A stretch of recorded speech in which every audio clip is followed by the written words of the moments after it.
Hello all, welcome to another class of Civil 360 IAS Academy. So, ഇന്ന് നമ്മൾ cover ചെയ്യാൻ പോകുന്നത് ഇൻഫ്ലേഷൻ്റെ ബാക്കിയുള്ള ടോപ്പിക്സ് ആണ്.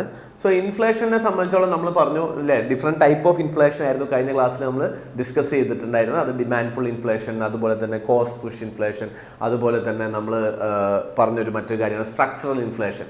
സോ ഇങ്ങനെ ഡിഫറെൻ്റ് ആയിട്ടുള്ള ഇൻഫ്ലേഷനെ പറ്റി നമ്മൾ ഡിസ്കസ് ചെയ്തു.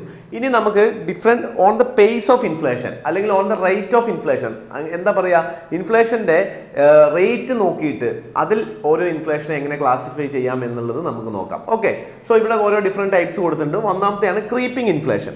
ക്രീപ്പിംഗ് ഇൻഫ്ലേഷൻ എന്താണെന്ന് പറഞ്ഞു കഴിഞ്ഞാൽ, ഇപ്പോൾ inflation per year is less than around എന്താ പറയുക ലെസ് ദാൻ 3% ആണെന്നുണ്ടെങ്കിൽ അതിനെ നമുക്ക് ക്രീപ്പിംഗ് ഇൻഫ്ലേഷൻ എന്ന് വിളിക്കാം. അത് 3% വരെ ഒരു വർഷം ഇൻഫ്ലേഷൻ ഉള്ളൂ, വളരെ ചെറിയ തോതിലുള്ള ഇൻഫ്ലേഷൻ അല്ലേ. അപ്പോൾ നമ്മൾ ക്രീപ്പ് ചെയ്യുന്ന പോലെ പതുക്കെ പതുക്കെയാണ് ഇൻഫ്ലേഷൻ കയറി വരുന്നത്. സോ ഇങ്ങനെയുള്ള ഇൻഫ്ലേഷനെ നമ്മൾ ക്രീപ്പിംഗ് ഇൻഫ്ലേഷൻ എന്ന് വിളിക്കും. ഇനി അതിൽ കൂടുതൽ 3 to 10% ഇൻഫ്ലേഷൻ ഉണ്ടെന്ന് വിചാരിക്കുക, കുറച്ചുകൂടി ഫാസ്റ്റ് ആയിട്ട് ഇൻഫ്ലേഷൻ പോവാണ്. അങ്ങനെയാണെന്നുണ്ടെങ്കിൽ ആ ഇൻഫ്ലേഷൻ നമ്മൾ വാക്കിംഗ് ഇൻഫ്ലേഷൻ എന്നുള്ളതാണ് വിളിക്കുക, കുറച്ചുകൂടി ഫാസ്റ്റ് ആണ് വാക്കിംഗ് ഇൻഫ്ലേഷൻ. ഓക്കെ, ഇനി അതല്ല അതിലും കൂടുതലാണ്, മോർ ദാൻ 10% ആണ്, ബട്ട് അപ് ടു 50% ഒക്കെ ആണെന്നുണ്ടെങ്കിൽ ഗാലപ്പിംഗ് ഇൻഫ്ലേഷൻ എന്ന് വിളിക്കും. ഓർ ഇതിനെ നമുക്ക് റണ്ണിങ് ഇൻഫ്ലേഷൻ എന്ന് വിളിക്കാം. Galloping inflation or creeping inflation, walking inflation, running inflation, അതേപോലെ ഗാലപ്പിംഗ് ഇൻഫ്ലേഷൻ. സോ ഇവിടെ എന്താണ്, മോർ ദാൻ 10% ആണ്, ബട്ട് അപ് ടു 50%. ഇത്തരത്തിലുള്ള ഇൻഫ്ലേഷനാണ് നമ്മൾ എന്ത് വിളിക്കുന്നത്, ഗാലപ്പിംഗ് ഇൻഫ്ലേഷൻ എന്ന് വിളിക്കുന്നത്. Then there is N hyper inflation which is means എന്താണ് നമ്മൾ പറയാം, മോർ ദാൻ 50%, ഭയങ്കര ഇൻഫ്ലേഷൻ വരുന്ന സിറ്റുവേഷനാണ് ഹൈപ്പർ ഇൻഫ്ലേഷൻ എന്ന് വിളിക്കുക. ഈ ഗാലപ്പിംഗ് ഇൻഫ്ലേഷനും ഹൈപ്പർ ഇൻഫ്ലേഷനും ഒക്കെ വരിക എന്ന് പറഞ്ഞു കഴിഞ്ഞാൽ എക്കണോമി ഓൾമോസ്റ്റ് തകർന്നു എന്നുള്ളത് തന്നെയാണ് അർത്ഥം. കാരണം എന്താണെന്ന് വെച്ച് കഴിഞ്ഞാൽ അത്രയും ഭയങ്കര ഫാസ്റ്റ് ആയിട്ട് പ്രൈസ് ചേഞ്ച് പോവാന്ന് പറയുമ്പോൾ the economy will go to an uncertainty പീരീഡിലേക്ക് എക്കണോമി പോവുകയും it will lead to destruction of a complete economy കേട്ടോ. സോ അത് നിങ്ങൾ എന്താണെന്നുള്ളത് ഒന്ന് ഓർത്ത് വെക്കണേ. ഇനി അടുത്തൊരു കോൺസെപ്റ്റ് ആണ് ഇൻഫ്ലേഷൻ എന്ന വേറൊരു ടൈപ്പാണ് ഹെഡ്ലൈൻ ഇൻഫ്ലേഷൻ എന്ന് പറയുന്നത്. ഇനി എന്താണ് ഹെഡ്ലൈൻ ഇൻഫ്ലേഷൻ എന്ന് പറഞ്ഞു കഴിഞ്ഞ് കഴിഞ്ഞാൽ, സോ ദിസ് ഈസ് ബേസിക്കലി ഒരു ഇൻഫ്ലേഷൻസിൻ്റെ നമ്മൾ ഓരോ ഗുഡ്സിനെ നോക്കിയിട്ടാണ് ഇൻഫ്ലേഷൻ കാൽക്കുലേറ്റ് ചെയ്യുക അല്ലേ. നമ്മൾ ഓരോ ഗുഡ്സിൻ്റെ ബാസ്ക്കറ്റ് എടുത്തിട്ട് ഓരോ ഗുഡ്സിന് എത്ര ഇൻഫ്ലേഷൻ ഉണ്ട്, ഈ ഒരു ബാസ്ക്കറ്റിൽ എത്ര ഗുഡ്സിന് പ്രൈസ് റൈസ് വന്നു എന്നുള്ള രീതിയിലാണ് ഇൻഫ്ലേഷൻസ് നമ്മൾ പൊതുവെ കാൽക്കുലേറ്റ് ചെയ്യുക. അപ്പോൾ ഫോർ എക്സാമ്പിൾ ഇപ്പോൾ ഞാനൊരു ബാസ്ക്കറ്റ് ഓഫ് ഗുഡ്സ് എടുക്കുന്നു, അതിനകത്ത് ഞാൻ ഫ്രൂട്ട്സ് ഇടുന്നു, വെജിറ്റബിൾ ഇടുന്നു, ഓക്കെ. സോ അതിൽ ബിസ്ക്കറ്റ് ഇടുന്നു. ഈ ബാസ്ക്കറ്റിലുള്ള ഫ്രൂട്ട്സിൻ്റെയും വെജിറ്റബിളിൻ്റെയും ബിസ്ക്കറ്റിൻ്റെയും വില അടുത്ത വർഷം എത്രത്തോളം കൂടി, ദ സെയിം ബാസ്ക്കറ്റ് എത്ര കൂടി, അതിൻ്റെ അടുത്ത വർഷം അതിൻ്റെ അതേ സാധനത്തിൻ്റെ ഈ ഫ്രൂട്ട്സിൻ്റെ വില എത്ര കൂടി. ഇങ്ങനെയാണ് ഞാൻ എന്ത് ചെയ്യുന്നത്, ഒരു എക്കണോമിയിൽ ഇൻഫ്ലേഷൻ കൂടുന്നുണ്ടോ കുറയുന്നുണ്ടോ എന്നുള്ളത് കുറച്ച് ബാസ്ക്കറ്റ് ഓഫ് ഗുഡ്സ് വെച്ചിട്ടാണ് നമ്മൾ എന്ത് ചെയ്യുക, ഡിസൈഡ് ചെയ്യുക. ഓക്കെ, അപ്പോൾ ഈ ഒരു ബാസ്ക്കറ്റ് ഓഫ് ഗുഡ്സിൽ നമ്മൾ വളരെ വോൾട്ടൈൽ ആയിട്ടുള്ള ഗുഡ്സിന്റെ പ്രൈസ് ചേഞ്ചസ് കൂടി കൺസിഡർ ചെയ്യുകയാണ് എന്നുണ്ടെങ്കിൽ അതിനെ നമ്മൾ എന്ത് വിളിക്കും, ഹെഡ്ലൈൻ ഇൻഫ്ലേഷൻ എന്ന് വിളിക്കും. വളരെ വോൾട്ടൈൽ ആയിട്ടുണ്ടെന്ന് ഞാൻ പറയാൻ കാരണം എന്ന് വെച്ചാൽ നിങ്ങൾ ആലോചിച്ച് നോക്കിയേ, എപ്പോഴും പ്രൈസ് ചേഞ്ച് ചെയ്തുകൊണ്ടിരിക്കുന്ന സാധനങ്ങൾ എന്താണ്, ഫ്രൂട്ട്സ്, വെജിറ്റബിൾ. നിങ്ങൾ മാർക്കറ്റിൽ പോകുമ്പം ഇന്ന് മാർക്കറ്റിൽ പോകുമ്പോൾ ചിലപ്പോൾ ഒനിയൻ്റെ വില എന്ന് പറയുന്നത് കിലോയ്ക്ക് 20 രൂപയാണെങ്കിൽ ചിലപ്പോൾ അടുത്ത ആഴ്ച നിങ്ങൾ മാർക്കറ്റിൽ പോകുമ്പോൾ ഒനിയൻ്റെ വില 20 രൂപയായിരിക്കുമോ? ആയിരിക്കില്ല അല്ലേ. പക്ഷെ നിങ്ങൾ ആലോചിക്കുക, മറ്റുള്ള ചില മാനുഫാക്ചേർഡ് പ്രൊഡക്ട്സ് ഒക്കെ നിങ്ങൾ ആലോചിക്കുക, ഇന്ന് നിങ്ങൾ പോയി വില അന്വേഷിച്ചു, ചിലപ്പോൾ ഒരു മാസം കഴിഞ്ഞ് നിങ്ങൾ പോയാലും the price would be same. Okay, ഇപ്പോൾ ഫോർ എക്സാമ്പിൾ ഇപ്പം ഒരു പേനേൻ്റെ കാര്യം എടുക്കുക, ഒരു പെൻ 5 rupees ആണ് ഒരു പേനേൻ്റെ വിലയെങ്കിൽ നെക്സ്റ്റ് മന്തോ അല്ലെങ്കിൽ ഒരു വർഷം കഴിഞ്ഞ് ചിലപ്പോൾ നിങ്ങൾ പോയാലും ആ പേനയ്ക്ക് 5 രൂപ തന്നെയായിരിക്കാം പ്രൈസ് വരുന്നത്. സോ അതേപോലെ തന്നെ ചില സാധനം, ഇപ്പം മൊബൈൽ ഫോൺ നിങ്ങൾ ഒരാഴ്ച ദർ വിൽ ബി ഓഫർ അനുസരിച്ച് പ്രൈസ് ചേഞ്ച് ചെയ്യാറുണ്ട്. അത് അതർവൈസ് MRPയിലെ കാര്യം നോക്കിക്കേ, നിങ്ങൾ ഒരാഴ്ച പ്രൈസ് അന്വേഷിച്ചു അടുത്ത ആഴ്ച 2 ആഴ്ച കഴിഞ്ഞാലും ചിലപ്പോൾ ആ മൊബൈലിൻ്റെ പ്രൈസ് എന്ന് പറയുന്നത് സെയിം ആയിരിക്കും. സോ പ്രൈസ് ബാക്കിയുള്ള ഗുഡ്സിന് എന്തായിരിക്കില്ല, ഫ്ലക്ച്വേഷൻ കമ്പയർ ടു ഫ്രൂട്ട്സ് അല്ലെങ്കിൽ വെജിറ്റബിൾസ് ഒക്കെ നോക്കുമ്പോൾ ബാക്കിയുള്ള പ്രൊഡക്ട്സ് പോലെ എന്തല്ല, ഇത് വളരെ ഫ്ലക്ച്വേറ്റിംഗ് ആയിട്ടുള്ള പ്രൈസസ് ആണ് നമ്മുടെ ഫുഡ് അല്ലെങ്കിൽ വെജിറ്റബിൾ അല്ലെങ്കിൽ പെട്രോളിയം, ഗ്യാസ്, ഓയിൽ എന്നൊക്കെ പറയുന്നത് അല്ലേ. അപ്പം നമ്മൾ ഓരോ ദിവസവും മാർക്കറ്റിൽ പോകുമ്പോൾ എന്ത് ചെയ്യാറുണ്ട്, പ്രൈസിൽ ചേഞ്ചസ് വരാറുണ്ട്. ഇതേപോലെ തന്നെയാണ് ഓയിലിൻ്റെ കാര്യം. ഓയിൽ ആൻഡ് നാച്ചുറൽ ഗ്യാസിൻ്റെ പ്രൈസ് ഇന്റർനാഷണൽ മാർക്കറ്റിൽ ഡേ ടു ഡേ ചേഞ്ച് ചെയ്യാറുണ്ട്. ഇപ്പോൾ റീസെൻ്റ്ലി ആയിട്ട് കോൺസ്റ്റൻ്റ് ആയിട്ടാണ് നമ്മുടെ പ്രൈസ് എന്ത് ചെയ്യാറുള്ളത്, നമുക്കൊക്കെ ഇപ്പോൾ നമുക്ക് കിട്ടുന്ന റീറ്റെയിൽ പ്രൈസ് പെട്രോളിന് 107 രൂപ എന്നൊക്കെ പറയുന്ന ഒരു കോൺസ്റ്റൻ്റ് ആയിട്ട് കുറേ കാലം ഇപ്പം നിൽക്കുന്നുണ്ട്. അതെന്തുകൊണ്ടാണെന്ന് വെച്ച് കഴിഞ്ഞാൽ ഓൾറെഡി ശരിക്കും അതിൻ്റെ ആക്ച്വൽ പ്രൈസ് എന്ന് പറയുന്നത് എത്രയാണ്, വളരെ കുറവാണ്, 52-54 rupees ഒക്കെ ആയുള്ളൂ, ബാക്കിയൊക്കെ ടാക്സ് ആണ്. സോ ചെറിയ ഫ്ലക്ച്വേഷൻസ് വന്നു കഴിഞ്ഞാലും we are still keeping the same prices ആണ്. ഗവൺമെൻറ് എന്ത് ചെയ്യുന്നില്ല, പ്രൈസ് അങ്ങനെ ഇൻക്രീസ് ചെയ്യുന്നില്ല ഇപ്പം. സോ ഓട്ടോമാറ്റിക്കലി എന്ത് ചെയ്യാറുണ്ട്, otherwise the prices of crude oil അല്ലെങ്കിൽ പെട്രോൾ ഇതൊക്കെ എന്താണ്, വളരെ ഫ്ലക്ച്വേറ്റിംഗ് ഐറ്റംസ് ആണ്. അപ്പോൾ ഇങ്ങനെ ഫ്ലക്ച്വേറ്റിംഗ് ഐറ്റംസിന്റെ ബാസ്ക്കറ്റ് എടുത്ത്, അതായത് ആ ബാസ്ക്കറ്റിൽ എന്തുണ്ടാവും, ഫ്രൂട്ട്സ് ഉണ്ടാവും, വെജിറ്റബിൾ ഉണ്ടാവും, ഓയിൽ ഉണ്ടാവും, പെട്രോൾ ഉണ്ടാവും. സോ ഇങ്ങനത്തെ ഒരു ബാസ്ക്കറ്റ് എടുത്ത് ഈ ബാസ്ക്കറ്റിന്റെ ബേസ് ചെയ്തിട്ടാണ് നമ്മൾ ഇൻഫ്ലേഷൻ കാൽക്കുലേറ്റ് ചെയ്യുന്നുണ്ടെങ്കിൽ ആ ഇൻഫ്ലേഷൻ നമ്മൾ ഹെഡ്ലൈൻ ഇൻഫ്ലേഷൻ എന്ന് വിളിക്കും. Why this is called as headline? Because it's always on the top. വളരെ വലിയ ഇൻഫ്ലേഷൻ ആയിരിക്കും. കാരണം ഫുഡ് പ്രൈസസ് ഇൻഫ്ലേഷൻ. ഇപ്പോൾ ലാസ്റ്റ് ഇയർ എക്കണോമിക് സർവേ പ്രകാരം തന്നെ എക്കണോമിക് സർവേ പറഞ്ഞിട്ടുള്ളത് one of the major reason for India's inflation is that food inflation എന്നുള്ളതാണ്. Food inflation കൂടുതൽ കാരണമാണ് ഇന്ത്യയിൽ എന്ത് ചെയ്യുന്നത്, കൂടുതൽ ഇൻഫ്ലേഷൻ ഉണ്ടാകാനുള്ള റീസൺസ് വരുന്നത് എന്നുള്ളതാണ് കേട്ടോ. സോ ഹെഡ്ലൈൻ ഇൻഫ്ലേഷൻ എന്താണെന്നുള്ളത് മനസ്സിലാക്കി വെക്കുക. So it's a measure of total inflation within an economy including commodities such as food, energy and price. Energy prices, example oil and gases, which tend to much more volatile and prone to inflationary spike. ഇവരെന്ത് ചെയ്യും, വളരെ പെട്ടെന്ന് എന്ത് ചെയ്യും, fluctuations ഉണ്ടാവുന്ന രീതിയിലുള്ള ഗുഡ്സസിൻ്റെ വെച്ചിട്ട് നമ്മൾ ഇൻഫ്ലേഷൻ കാണുമ്പോഴാണ് നമ്മൾ അതിനെ എന്ത് വിളിക്കുക, ഹെഡ്ലൈൻ ഇൻഫ്ലേഷൻ എന്ന് വിളിക്കുക. Okay, clear? ഇനി ഇതാണ് ഹെഡ്ലൈൻ ഇൻഫ്ലേഷൻ എന്നുണ്ടെങ്കിൽ, അത് ഞാൻ പറഞ്ഞു ഹെഡ്ലൈൻ ഇൻഫ്ലേഷൻ എന്ന് പറഞ്ഞാൽ വളരെ വോൾട്ടൈൽ ആയിട്ടുള്ള ഗുഡ്സ് ഉപയോഗിച്ചിട്ടാണ് നമ്മൾ എന്ത് ചെയ്യുന്നത്, പ്രൈസസ്, അതിൻ്റെ ഭയങ്കര വോൾട്ടൈൽ ആയിട്ടുള്ള സാധനങ്ങളെ പ്രൈസസ് നോക്കിയിട്ട് നമ്മൾ ഇൻഫ്ലേഷൻ്റെ ചേഞ്ചസ്, പ്രൈസസിൻ്റെ ചേഞ്ച് നോക്കുന്നതിനാണ് നമ്മൾ ഹെഡ്ലൈൻ ഇൻഫ്ലേഷൻ എന്ന് വിളിക്കുന്നതെന്ന് പറഞ്ഞു. അങ്ങനെയാണ് എന്നുണ്ടെങ്കിൽ ഇതില്ലാതെ നമുക്കൊരു ഇൻഫ്ലേഷൻ നോക്കേണ്ട, അത്ര ഫ്ലക്ച്വേഷൻ അല്ലാത്ത, എക്സാക്ട്ലി ഇല്ലേ, എപ്പോഴും വോൾട്ടൈൽ അല്ലാത്തൊരു ഇൻഫ്ലേഷൻ നോക്കണമെന്നുണ്ടെങ്കിൽ ആ ഇൻഫ്ലേഷൻ്റെ പേരാണ് കോർ ഇൻഫ്ലേഷൻ എന്ന് പറയുന്നത്. ഓക്കെ, എന്താണ് കോർ ഇൻഫ്ലേഷൻ എന്ന് വെച്ച് കഴിഞ്ഞാൽ, ഇവിടെ ഇൻഫ്ലേഷൻ എന്തല്ല, കമ്പയർഡ് ടു ബാക്കിയുള്ള സാധനം പോലെ അത്ര ഫ്ലക്ച്വേറ്റിംഗ് ആയിട്ടല്ല ഇൻഫ്ലേഷൻ വരുന്നത്. പക്ഷേ ഇവിടെ ഇൻഫ്ലേഷൻ എന്താണ്, കുറച്ചൊരു കോർ ബേസ്ഡ് ആണ്. Core based in the sense that inflation is kind of A stable. അതായത് വോൾട്ടൈൽ ഐറ്റംസ് ആയിട്ടുള്ള fruits, vegetables, oils, natural gas, ഇതൊക്കെ എന്ത് ചെയ്തു, ഇതിനകത്ത് ആഡ് ചെയ്യുന്നില്ല. നമ്മൾ ആ ബാസ്ക്കറ്റിൽ നിന്ന് ഇതെല്ലാം എടുത്ത് പുറത്തിട്ടു. ഓക്കെ, വളരെ കോൺസ്റ്റന്റ് ആയിട്ട് വരുന്ന ഐറ്റംസുകൾ മാത്രം എടുത്തിട്ട് സ്റ്റേബിൾ ആയിട്ടുള്ള ഇൻഫ്ലേഷൻ, അതായിരിക്കും എക്സാക്ട്ലി എക്കണോമിയിലെ സ്റ്റേബിൾ ഇൻഫ്ലേഷൻ എന്ന് പറയുന്നത്. Food inflation will change, weekly inflations മാറിക്കൊണ്ടേയിരിക്കും. ബട്ട് ഇത് കോർ ഇൻഫ്ലേഷൻ കുറച്ചുകൂടി എന്തായിരിക്കും, ഒരു കോൺസ്റ്റന്റ് ആയിട്ടുള്ള ഇൻഫ്ലേഷൻ ആയിരിക്കും. So core inflation is a changes in cost of goods and services but does not include those items of food, energy, highly volatile ആയിട്ടുള്ള ഗുഡ്സസ് ഐറ്റംസിനെ നമ്മൾ എന്ത് ചെയ്യുന്നു, അവോയ്ഡ് ചെയ്യുന്നു. Without this volatile items we are charging, അല്ലെങ്കിൽ we are looking at the changes of price നോക്കുന്നതിനെയാണ് നമ്മൾ എന്ത് വിളിക്കുന്നത്, കോർ ഇൻഫ്ലേഷൻ എന്ന് വിളിക്കുന്നത്. Hope you understand that. ഇനി വേറൊരു കോൺസെപ്റ്റ് ആണ് ഇൻഫ്ലേഷനുമായിട്ട് ബന്ധപ്പെട്ടിട്ട്, that is inflation tax. Inflation tax എന്ന് പറയുന്ന പോലെ ഒരു ടാക്സ് ഗവൺമെന്റ് ചാർജ് ചെയ്യുന്നില്ല. സോ അങ്ങനെ ഒരു ടാക്സ് ഇല്ല. പക്ഷെ why this is called as inflation tax? Because see, for example, if you are getting 1 lakh rupees as a salary, നിങ്ങൾക്ക് ഒരു 1 ലക്ഷം രൂപ സാലറി കിട്ടുന്ന സമയത്ത് യൂഷ്വലി വാട്ട് വിൽ ഹാപ്പൻ, നിങ്ങൾക്ക് 1 ലക്ഷം രൂപ ബാങ്ക് അക്കൗണ്ടിലേക്ക് വരുമോ? ഇല്ലല്ലോ. എന്താ സംഭവിക്കുന്നത്? The moment you are the employer transferring the money, he will be cutting a TDS of 10%, അല്ലേ? സോ ഒരു 90,000 ആയിരിക്കും 1 lakh സാലറി ഉള്ള ഒരാൾക്ക് നിങ്ങളുടെ അക്കൗണ്ടിൽ കിട്ടുക എന്ന് പറയുന്നത്. ഓക്കെ, അതെന്താണ്, ബാക്കി 10% നിങ്ങൾ ഇൻകം ടാക്സ് വേണ്ടിയിട്ട് എന്ത് ചെയ്തു, TDS ആയിട്ട് പിടിച്ചു. So basically even though your salary is 1 lakh, you are able to spend only 90,000 because 10,000 is deducted as a part of TDS or tax. Okay, so the exact amount in your account is only 90,000. That means out of 1 lakh salary, what is your disposable income? The disposable income is just 90,000, right? So 90,000 is the disposable income. That means in effect your salary is like 90,000, right? So that is the purchasing power you have at present. So അതേപോലെ തന്നെ ഇൻഫ്ലേഷൻ്റെ കാര്യത്തിൽ inflation എങ്ങനെ act ചെയ്യും? Inflation ഒരു tax പോലെ act ചെയ്യും. Tax എന്ന് പറഞ്ഞാൽ എന്താണ്, നമുക്ക് വരുന്ന ഇൻകത്തിൻ്റെ മുകളിൽ നമ്മൾ ടാക്സ് കൊടുക്കുമ്പം നമുക്ക് എൻ്റെ ഇൻകം എന്ത് ചെയ്യാൻ പറ്റില്ല, എനിക്ക് യൂട്ടിലൈസ് ചെയ്യാൻ പറ്റില്ല. സപ്പോസ് എനിക്കൊരു 1 കോടി രൂപ വരുമാനം ഉണ്ടെങ്കിൽ 30% is my income tax. So I have to pay 30 lakhs as a tax and only 70 lakhs മാത്രമേ എനിക്ക് എന്ത് ചെയ്യാൻ പറ്റുള്ളൂ, യൂസ് ചെയ്യാൻ പറ്റുള്ളൂ. But my income is 1 crore, but my disposable income is only 70,000. So isn't it bad, right? So automatically tax is, act like a inflation tax പോലെ എന്ത് ചെയ്യും, സോറി ടാക്സ് എന്താണ്, ടാക്സ് ഇസ് ലൈക്ക് എന്താണ്, നമ്മൾ കയ്യിലുള്ള income അത്രയും spend ചെയ്യാൻ പറ്റാത്ത പോലെ തോന്നും. അതേപോലെയാണ് ഇൻഫ്ലേഷനും ആക്ട് ചെയ്യുന്നത്. Inflation is also act like A tax. എങ്ങനെയാണ് ആക്ട് ലൈക്ക് എ ടാക്സ് എന്ന് പറയുന്നത്? Suppose you have 1 lakh rupees in your hand. Okay, so next year വരെ നിങ്ങൾ എന്ത് ചെയ്യും, 1 lakh rupees നിങ്ങൾ എന്ത് കയ്യിൽ വെച്ചിരിക്കുകയെന്ന് വിചാരിക്കുക. 10% എക്കണോമിയിൽ ഇൻഫ്ലേഷൻ ഉണ്ട് എന്നുണ്ടെങ്കിൽ next year the value of your 1 lakh will be only 90,000 rupees.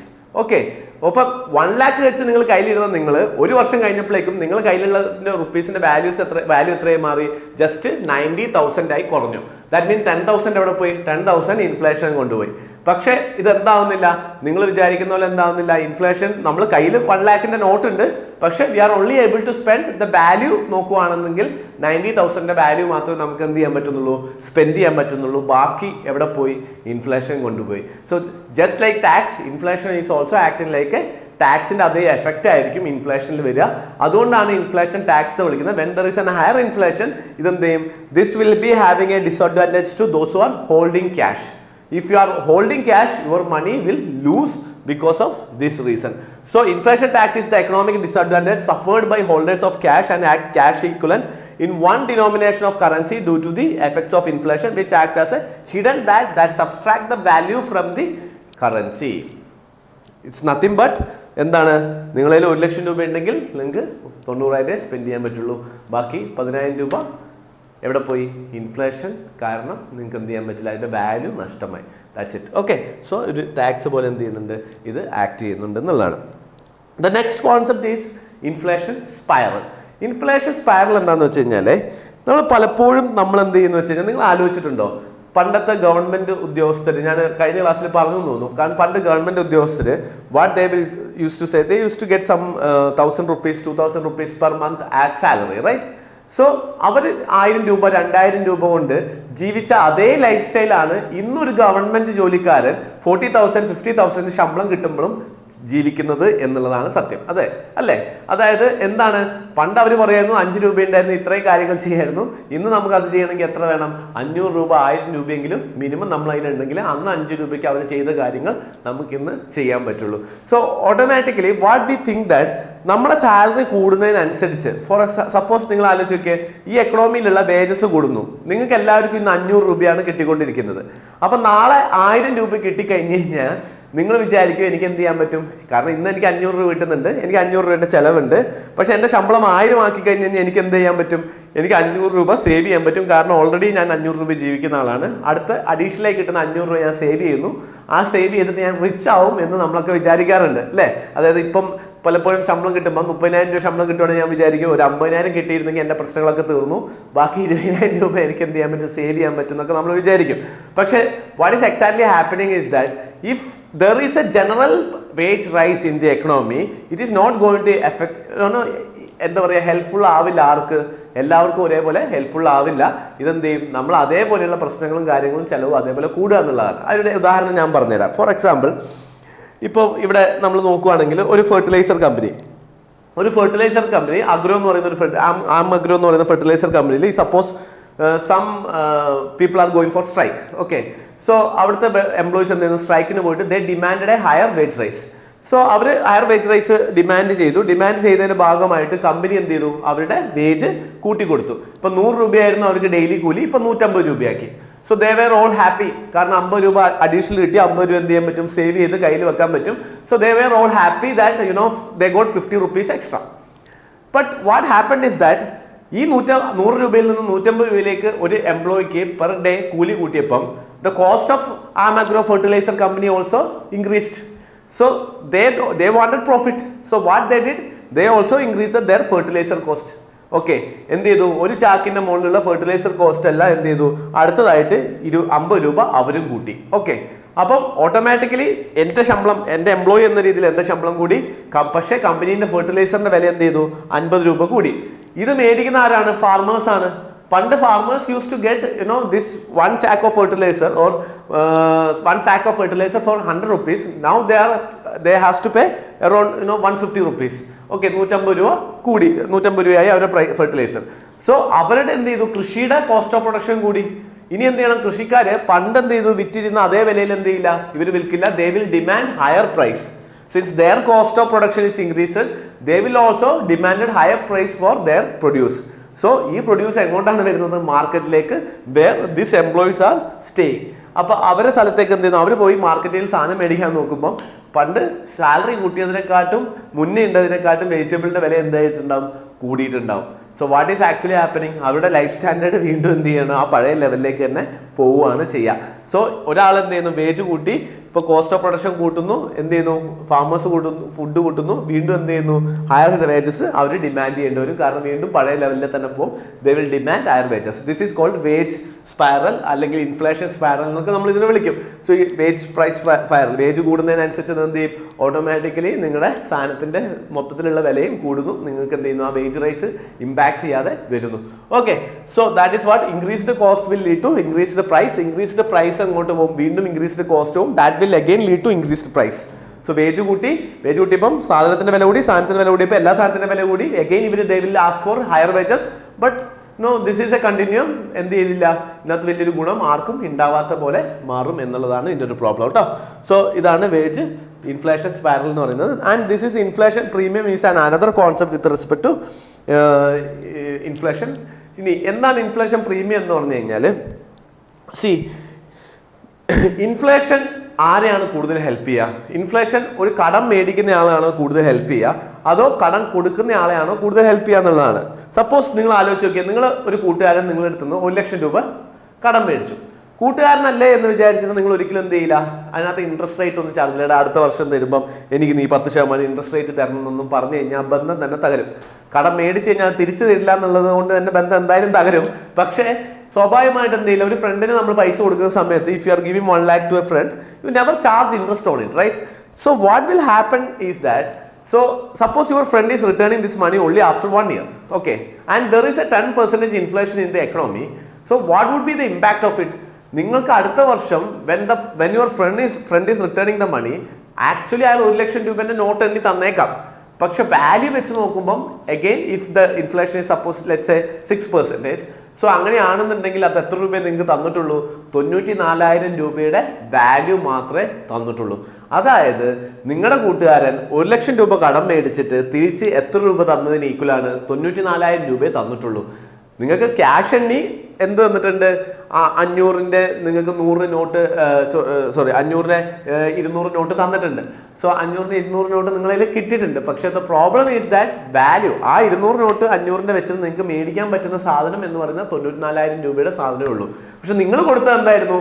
കഴിഞ്ഞ വർഷം 1 ലക്ഷം രൂപയ്ക്ക് മേടിക്കാൻ പറ്റുന്നതിൻ്റെ വാല്യൂ ആയിരുന്നു നിങ്ങൾ കൊടുത്തിട്ടുണ്ടായിരുന്നത്. സോ ഇവിടെ എന്താണ് സംഭവിച്ചത്? ഇവിടെ പൈസ ബോറോ ചെയ്ത ആളുകൾക്ക്, കടം മേടിച്ച ആൾക്ക് ഒരു ലാഭം കിട്ടിയിട്ടുണ്ട്. ഈ കടം മേടിച്ചത് കൂടിയിട്ട് 6,000 രൂപ എന്ത് ചെയ്തു? ലാഭം കിട്ടി. 1 ലക്ഷം രൂപ കൊടുത്തിട്ട് അവൻ എത്ര കൊടുത്താൽ മതി? 94,000 രൂപ തിരിച്ചു കൊടുക്കേണ്ട വന്നിട്ടുള്ളൂ. കാരണം 6,000 രൂപ എന്താണ്? ഇൻഫ്ലേഷൻ ഉണ്ടോണ്ട് അതിന് വാല്യൂ എന്ത് ചെയ്തിട്ടുണ്ട്? കുറഞ്ഞിട്ട് പോയിട്ടുണ്ട്. സോ ഓട്ടോമാറ്റിക്കലി ഇത് ആർക്കാണ് ബെനിഫിറ്റ് ചെയ്യുന്നത്? സോ ഇൻഫ്ലേഷൻ്റെ സമയത്ത് കടം മേടിക്കുക എന്ന് പറയുന്നത് ആരെയാണ് ബെനിഫിറ്റ് ചെയ്യുന്നത്? ബോറോവറെയാണ്. ഓക്കെ, കടം മേടിക്കുന്ന ആളെ ഇത് ബെനിഫിറ്റ് ചെയ്യും. ഇനി നാളെ നിങ്ങൾ എന്ത് ചെയ്യുക? നിങ്ങൾ ഒരാൾ കടം ചോദിക്കുന്ന സമയത്ത് like you can say that you know there is A inflation in the economy. So if when you are giving, U at least give me the inflation rate so that you won't lose the value of your money. Or what you can do, you can start borrowing rather than you are lending. Okay, പക്ഷെ നമ്മൾ കടം മേടിക്കാൻ ചോദിച്ചു കഴിഞ്ഞാൽ ആരും കടം മേടിക്ക് തരാനുണ്ടാവില്ല. Okay, പക്ഷെ നമ്മളടുത്ത് മേടിക്കാൻ എന്തുണ്ടാവും? ഒരുപാട് പേര് ഉണ്ടാവുകയും ചെയ്യും. So what is inflation premium എന്ന് പറഞ്ഞു കഴിഞ്ഞാൽ, ഇങ്ങനെ കടം മേടിക്കുന്ന ആൾക്ക് എന്തുണ്ട്? ദർ ഈസ് എ ബെനിഫിറ്റ് അല്ലേ? കടം മേടിക്കുന്ന ആൾക്ക് ഇവിടെ ഒരു ബെനിഫിറ്റ് കിട്ടുന്നുണ്ട്. കാരണം അവന് ആ ഒരു 4,000-6,000 രൂപ എന്ത് ചെയ്യുന്നുണ്ട്? ബെനിഫിറ്റ് കിട്ടുന്നത്. ആ ബെനിഫിറ്റിനെയാണ് നമ്മൾ എന്ത് വിളിക്കുന്നത്? Inflation premium. The premium brought to a borrower because of inflation rates in the economy. Okay, so bonus brought by the inflation to the borrower.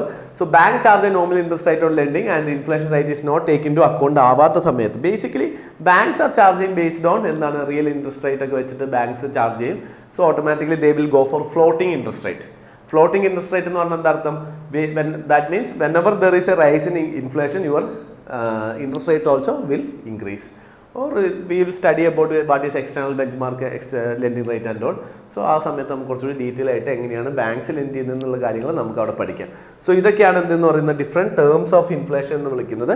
ഇനി വേറൊരു കോൺസെപ്റ്റാണ് ഫിലിപ്സ് കർവ് എന്ന് പറയുന്ന ഒരു concept. So what is Phillips curve concept എന്ന് പറയുന്നത്? Initially inflation എന്ന് പറയുന്നത്, inflation initially കണ്ട സമയത്ത് ഇൻഫ്ലേഷൻ കൂടുമ്പോൾ പിക്കപ്പ് എ കൺസേൺ. അപ്പോൾ ഇൻഫ്ലേഷൻ നല്ലതാണോ ചീത്തയാണോ എന്നുള്ളൊരു ഡിസ്കഷൻ വരുന്നുണ്ട്, ഒരു ഡിബേറ്റ് വരുന്നുണ്ട്. അതിൽ നിന്നാണ് ഫിലിപ്സ് കർവിൻ്റെ ഐഡിയ വരുന്നത്. Based on Phillips curve idea he says that inflation ഒരു എക്കണോമിയിൽ ഉണ്ടാവുക എന്ന് പറയുന്നത് ആക്ച്വലി എന്താണ്, മോശമാണെന്ന് പറയാൻ പറ്റില്ല, ഇറ്റ് ഈസ് ഗുഡ് എന്നാണ് പറയുന്നത്. ഇത് നല്ലതാണ് എന്നാണ് പറയുന്നത്. ഇൻഫ്ലേഷൻ എക്കണോമിയിൽ ഉണ്ടാവുക എന്ന് പറയുന്നത് എന്താണ്, നല്ലതാണ്, ഇതങ്ങനെ മോശപ്പെട്ട സാധനം അല്ല എന്നുള്ളതാണ് ഫിലിപ്സ് കർവ് പറയുന്നത്. കാരണം എന്താണെന്ന് പറഞ്ഞാൽ ഇയാൾ പറയുന്നത് when there is a higher inflation in the economy, എക്കണോമിയിൽ കൂടുതൽ ഇൻഫ്ലേഷൻ ഉണ്ടാകുന്ന സമയം, ഇത് ഇൻഫ്ലേഷനാണ്, ഉണ്ടാകുന്ന സമയം എന്ത് ചെയ്യും, നിങ്ങൾ നോക്കിയേ, ഇൻഫ്ലേഷൻ ഭയങ്കര കൂടുതലാണെങ്കിൽ അൺഎംപ്ലോയ്മെന്റ് ഭയങ്കര കുറവായിരിക്കും, ഇൻഫ്ലേഷൻ കുറവാണെങ്കിൽ അൺഎംപ്ലോയ്മെന്റ് എന്തായിരിക്കും, ഭയങ്കര കൂടുതലായിരിക്കും. So that means when there is a higher inflation in the economy unemployment will be very less. അതായത് ഇൻഫ്ലേഷൻ ഉണ്ടാകുമ്പോൾ എന്ത് ചെയ്യും, അൺഎംപ്ലോയ്മെന്റ് എക്കണോമിയിൽ കുറയും എന്നുള്ളതാണ് ഫിലിപ്സ് കർവ് പറയുന്നത്. എന്തുകൊണ്ടായിരിക്കും അങ്ങനെ പറയാൻ കാരണം, ബിക്കോസ് ഇൻഫ്ലേഷൻ എന്ന് പറഞ്ഞാൽ എന്താ അർത്ഥം, ഇൻഫ്ലേഷൻ എന്ന് പറഞ്ഞു കഴിഞ്ഞാൽ there is a growth of money ഉണ്ടാവുന്നുണ്ടെന്നുള്ളതാണ് അല്ലേ, ഒരുപാട് പണം ആളുകളിലേക്ക് പൈസ കൂടുതൽ എത്തുന്നു എന്നുള്ളതാണ്. അപ്പോൾ people started buying more goods as per Phillips. Okay, people buy more goods. So ആളുകൾ കൂടുതൽ ഗുഡ്സ് മേടിക്കുന്ന സമയത്ത് എന്ത് സംഭവിക്കും, people buy more goods. So automatically ആളുകൾ എന്ത് ചെയ്യും, കൂടുതൽ സാധനങ്ങൾ മേടിച്ച് കഴിഞ്ഞാൽ കൂടുതൽ പ്രൊഡക്ഷൻ നടത്തും. മോർ പ്രൊഡക്ഷൻ കൂടുതൽ നടന്നു കഴിഞ്ഞ് കഴിഞ്ഞാൽ എന്ത് സംഭവിക്കും, കൂടുതലായിട്ട് വീണ്ടും ഡിമാൻഡ്, എംപ്ലോയ്മെന്റ് ജനറേറ്റ് ചെയ്യും. സോ എംപ്ലോയ്മെന്റ് കൂടുതൽ ജനറേറ്റ് ചെയ്ത് കഴിഞ്ഞ് കഴിഞ്ഞാൽ ആളുകളുടെ ഇൻകം വീണ്ടും കൂടുന്നു. സോ ഓട്ടോമാറ്റിക്കലി അൺഎംപ്ലോയ്മെന്റ് എന്ത് ചെയ്യും, കുറയും. So when there is a higher inflation കൂടിക്കഴിഞ്ഞ് കഴിഞ്ഞാൽ automatically what will happen, unemployment കുറയും എന്നുള്ളതാണ്. അൺഎംപ്ലോയ്മെന്റ് കുറയും എന്നുള്ളതാണ് ആര് പറയുന്നത്, ഫിലിപ്സ് കർവ് പറയുന്നത് കേട്ടോ. So hope you understand that point. So that is Phillips curve. So Phillips curve says that inflation എക്കണോമിയിൽ ഉണ്ടാകുന്ന എന്താണ്, വലിയ കുഴപ്പമില്ല, നല്ല കാര്യമാണ് എന്നുള്ളൊരു ആസ്പെക്ട്സ് ആണ് ഫിലിപ്സ് കർവ് എടുക്കുന്നത്. പക്ഷേ this become wrong. So Phillips curve എന്താന്ന് പറയുന്നത്, unemployment theory state that higher the rate of inflation the lower the unemployment and vice versa. The higher level of employment can be achieved when only at high inflation. Full എക്കണോമിയിൽ നല്ല ജോലി അല്ലെങ്കിൽ employment എല്ലാവർക്കും കിട്ടണമെന്നുണ്ടെങ്കിൽ എപ്പം മാത്രമേ പറ്റുള്ളൂ, inflation എക്കണോമിയിൽ ഉണ്ടാകുമ്പോൾ മാത്രമേ പറ്റുള്ളൂ എന്നുള്ളതാണ് ഫിലിപ്സ് കർവ് പറയുന്നത്. പക്ഷെ എന്ത് ചെയ്യുന്നുണ്ട്, which prove to be wrong in 1970s there was oil crisis. So during the time Phillips എന്താ പറഞ്ഞത്, ഇൻഫ്ലേഷൻ കൂടിക്കഴിഞ്ഞ് കഴിഞ്ഞാൽ ഓട്ടോമാറ്റിക്കലി എന്ത് സംഭവിക്കും, അൺഎംപ്ലോയ്മെന്റ് കുറയും, അതായത് എംപ്ലോയ്മെന്റ് കൂടുതലായിട്ട് ക്രിയേറ്റ് ചെയ്യും. പക്ഷെ this prove to be wrong when a situation came, inflation ഭയങ്കരമായിട്ട് കൂടിയ സമയത്ത് അതേപോലെ തന്നെ അൺഎംപ്ലോയ്മെന്റും ഭയങ്കരമായിട്ട് കൂടി, അതേപോലെ തന്നെ എക്കണോമിയിൽ ഡിമാൻഡ് ഭയങ്കരമായിട്ട് കുറഞ്ഞു, ആൻഡ് GDP ഗ്രോത്ത് എന്ത് ചെയ്തു, ഭയങ്കരമായിട്ട് ഗ്രോത്തും ഇല്ല, GDP താഴോട്ട് വരാൻ തുടങ്ങി, and inflation was so high. So as per the situation of Phillips curve എന്ത് സംഭവിക്കണം, ഇൻഫ്ലേഷൻ കൂടുമ്പം അൺഎംപ്ലോയ്മെന്റ് കൂടാൻ പാടില്ല, അൺഎംപ്ലോയ്മെന്റ് കുറയണം. അൺഎംപ്ലോയ്മെന്റ് കുറയുമ്പോൾ ഓട്ടോമാറ്റിക്കലി ഡിമാൻഡ് കൂടുകയും ചെയ്യും, GDP കൂടുകയും ചെയ്യാണ് ചെയ്യേണ്ടത്. ഇതായിരുന്നു ഫിലിപ്സ് കർവിന്റെ അല്ലെങ്കിൽ ഫിലിപ്സിന്റെ ഒരു ഒബ്സർവേഷൻ എന്ന് പറയുന്നത്. But this prove to be wrong. In this situation what happened is that inflation is increased or inflation is stood up high, but unemployment എന്ത് ചെയ്തു, അതേപോലെ തന്നെ ഇതിന്റെ കൂടെ തന്നെ പോവുകയാണ് ചെയ്തത്, കോൺട്രാക്ഷൻ ചെയ്യല്ല ചെയ്തത്. It went to with the ഇൻഫ്ലേഷന്റെ കൂടെ തന്നെ അൺഎംപ്ലോയ്മെന്റ് കൂടി, and total demand in the economy came to a decline, and GDP also declined during this period. So this period is known as stagflation. So stagflation is a period where higher inflation, higher unemployment and lower economic growth. Okay, higher inflation, higher unemployment and lower economic growth നെയാണ് നമ്മൾ എന്ത് വിളിക്കുന്നത്, stagflation എന്ന് പറയുന്ന സിറ്റുവേഷനെ നമ്മൾ വിളിക്കുന്നത്. Basically this is happened because of oil crisis and Gulf War oil crisis situation. During the time of oil crisis എന്ത് സംഭവിക്കും, ഓയിലിന്റെ പ്രൈസ് ഭയങ്കരമായിട്ട് കൂടും. സിൻസ് ഓയിലിന്റെ പ്രൈസ് ഭയങ്കരമായിട്ട് കൂടിക്കഴിഞ്ഞ് കഴിഞ്ഞാൽ you know that oil is an input goods for almost all of the goods production അല്ലേ. നമ്മൾ എന്തെടുക്കുകയാണെന്നുണ്ടെങ്കിലും നമുക്ക് petroleum എന്ന് പറയുന്ന സാധനം വളരെ ഇമ്പോർട്ടൻ്റ് ആണ്. ഫെർട്ടിലൈസർ സെക്ടർ ആയിക്കോട്ടെ, അല്ലെങ്കിൽ നിങ്ങൾക്ക് ഇനി അഗ്രികൾച്ചർ സെക്ടറിൽ ട്രാൻസ്പോർട്ടേഷൻ ആയിക്കോട്ടെ. സോ ഓയിലിന്റെ പ്രൈസ് കൂടുക എന്ന് പറഞ്ഞാൽ there will be a general price rise in the economy ഉണ്ടാവും എന്നുള്ളത് ഉറപ്പാണ്. So when there is a huge oil shortage and oil price ചെയ്ത സമയത്ത് there was a huge huge inflation is increased. So at that point of time എന്ത് ചെയ്യുന്നില്ല, പ്രൊഡക്ഷൻസും എന്ത് ചെയ്തിട്ടുണ്ടായിരുന്നില്ല, മര്യാദയ്ക്ക് നടന്നില്ല. സോ ഓട്ടോമാറ്റിക്കലി അൺഎംപ്ലോയ്മെന്റ് കൂടുകയും ചെയ്തു, ഡിമാൻഡ് കുറഞ്ഞു, അതേപോലെ തന്നെ എന്ത് ചെയ്തു, GDP ഗ്രോത്ത് ഓട്ടോമാറ്റിക് കുറയും. പ്രൊഡക്ഷൻ നടക്കാതിരിക്കുമ്പോൾ തന്നെ എന്ത് ചെയ്യും, ഡിമാൻഡ് കുറയും. കാരണം ഇൻകം ആളുകളത് കുറയും. ഇൻകം ആളുകൾക്ക് കുറഞ്ഞു കഴിഞ്ഞാൽ GDP എന്ത് ചെയ്യും, പ്രൊഡക്ഷനും കുറഞ്ഞു കഴിഞ്ഞാൽ GDP കുറയും. So that situation proved that ഈ Phillips curve was wrong. So stagflation is an economic cycle characterized by slow growth and high unemployment rate and accompanied by inflation എന്നുള്ള സിറ്റുവേഷനെയാണ് നമ്മൾ stagflation എന്ന് വിളിക്കുന്നത്. ഇനി ഇൻഫ്ലേഷൻ എന്ന് പറഞ്ഞപ്പോൾ നമ്മൾ ആദ്യത്തെ ക്ലാസ്സിൽ നമ്മൾ പറയേണ്ടത് inflation is nothing but general price rise അല്ലേ. മൊത്തത്തിലുള്ള സാധനങ്ങളുടെ വില കൂടുന്നതിനെയാണ് നമ്മൾ എന്ത് വിളിക്കുന്നത്, ഇൻഫ്ലേഷൻ എന്ന് വിളിക്കുന്നത് നമ്മൾ പറഞ്ഞു. എന്നാൽ വേറൊരു കോൺസെപ്റ്റ് ഉണ്ട്, സ്ക്യൂഫ്ലേഷൻ. സ്ക്യൂഫ്ലേഷൻ എന്താണെന്ന് പറഞ്ഞു കഴിഞ്ഞാൽ ഇവിടെ എല്ലാ സാധനങ്ങളുടെയും വില കൂടുകയല്ല ചെയ്യുന്നത്, വളരെ കുറച്ച് സാധനങ്ങളുടെ വില എന്ത് ചെയ്യുന്നു, കൂടുന്നു. ഈ ഒരു സിറ്റുവേഷനെയാണ് നമ്മൾ എന്ത് വിളിക്കുന്നത്, സ്ക്യൂഫ്ലേഷൻ എന്ന് വിളിക്കുന്നത്. എല്ലാ സാധനങ്ങളുടെയും വില കൂടുന്നില്ല, വളരെ കുറച്ച് സാധനങ്ങളുടെ വില മാത്രം എന്ത് ചെയ്യുന്നു, കൂടുന്ന സിറ്റുവേഷനെ നമ്മൾ സ്ക്യൂഫ്ലേഷൻ എന്ന് വിളിക്കുന്നു. അതായത് ജനറൽ പ്രൈസ് റൈസ് ഇല്ല, എക്കണോമിയിൽ വളരെ കുറച്ച് ഐറ്റംസ് ഉണ്ട്. ഇപ്പം ഫോർ എക്സാമ്പിൾ നിങ്ങൾ ആലോചിക്കുക, ഫ്രൂട്ട്സിന്റെ വില മാത്രം കൂടുന്നു, വേറെ ഒന്നിനും വില കൂടുന്നില്ല. So very few goods are increasing price ആണ് അല്ലേ അവിടെ. So automatically that particular situation is known as skewflation. So skewflation is a situation in which there is a price rise of one or a small group of commodities over a sustained period of time. Okay. So what was inflation? The definition of inflation എന്തായിരുന്നു? The definition of inflation is that general price rise of a goods for a sustained period of time അല്ലേ.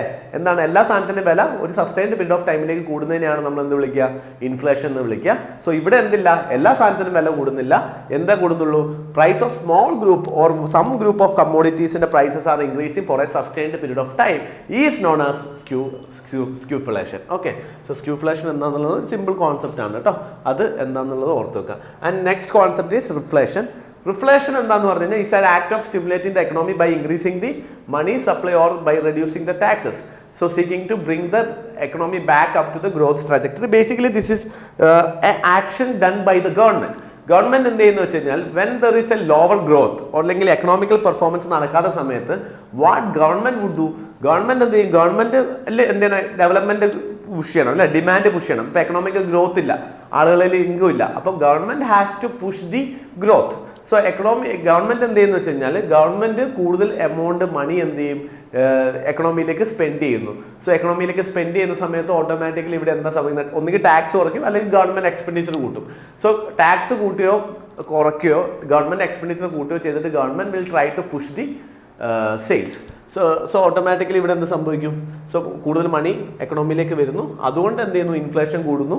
ആ opposite of ഡിസ്ഇൻഫ്ലേഷൻ ആയിട്ട് എന്ത് ചെയ്യുന്നു, inflation കൂടി economy back to demand പാത്തിലേക്ക് വരുന്ന സിറ്റുവേഷനെയാണ് നമ്മൾ എന്ത് വിളിക്കുക, റിഫ്ലേഷൻ എന്ന് വിളിക്കുക കേട്ടോ. ഇവിടെ എന്ത് ചെയ്യുന്നു, ഗവൺമെന്റ് എക്കണോമിയിലേക്ക് മണി സപ്ലൈ നടത്തുന്ന ഒരു സിറ്റുവേഷനാണ്. സോ ഈ സിറ്റുവേഷനെയാണ് നമ്മൾ റിഫ്ലേഷൻ എന്ന് വിളിക്കുന്നത്. Okay fine. So these are the some basic concepts and basic terms with respect to inflation. So ഇനി നമുക്ക് എന്ത് നോക്കാനുണ്ട്, different type of inflationary baskets നോക്കാനുണ്ട്. Basically index of inflation, that is WPI, CPI, purchase producer price index. So ഇതുപോലെയുള്ള index ഒക്കെ ആയിട്ട് നമുക്ക് next വീഡിയോയിൽ കാണാം. Thank U.